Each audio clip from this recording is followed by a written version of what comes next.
Hello everyone, তোমরা সবাই কেমন আছো? আশা করি তোমরা সবাই ভালো আছো। কালকে আমরা সপরিবারে তারকেশ্বর যাওয়ার জন্য রওনা দিয়েছিলাম। ফার্স্টে বাড়ি থেকে বাসে করে শেওড়াফুলি ঘাট অব্দি গেছিলাম।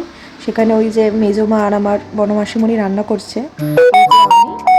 তারপর ওখান থেকে সবাই প্রসাদ গ্রহণ করে শেওড়াফুলি গঙ্গাতে স্নান করে আমরা সবাই রওনা দিই ডাকাত কালীবাড়ি যাওয়ার জন্য। প্রসাদটাও এত টেস্টি হয়েছিল। এই দেখো হাঁটতে হাঁটতে পুরো সন্ধ্যা হয়ে গেছিলো। এদিকে সন্ধ্যা, উপরে বৃষ্টি।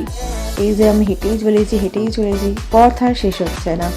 তারপর আমরা ডাকাত কালীবাড়ি এসে পৌঁছালাম। এই যে মাকে সবাই দেখো প্রণাম করো। যার যা ইচ্ছা সে মনে মনে বলো যে মাকে ইচ্ছা পূরণ করতে।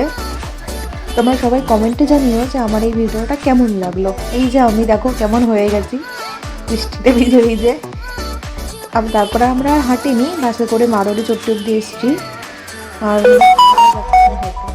এই যে ডাকাত কালীবাড়ির মা, সবাই প্রণাম করো। তারপর দেখো আবার হেঁটে চলেছি বৃষ্টির মধ্যে। বৃষ্টি আর শেষ হচ্ছে না। এই যে মারোয়ারি চট্টিতে আমরা এসে বসেছি। এখানে সবাই মিলে একটু প্রসাদ খেয়েছি। তারপর বাবাকে পুজো দিয়ে এই যে ফেরার পথে আর কারোর পা আর স্থির নেই। সবাই ঝিমোচ্ছে, সবাই কষ্টে ক্লান্তে শুয়ে পড়েছে। বাড়িতে নামার পরে দেখো আমার দেওরের অবস্থা, হেঁটে আর আসতে পারছে না বাড়ি অবধি, এতটাই কষ্ট হয়ে গেছে। তোমরা সবাই সাথে থেকো, পাশে থেকো। Thank you.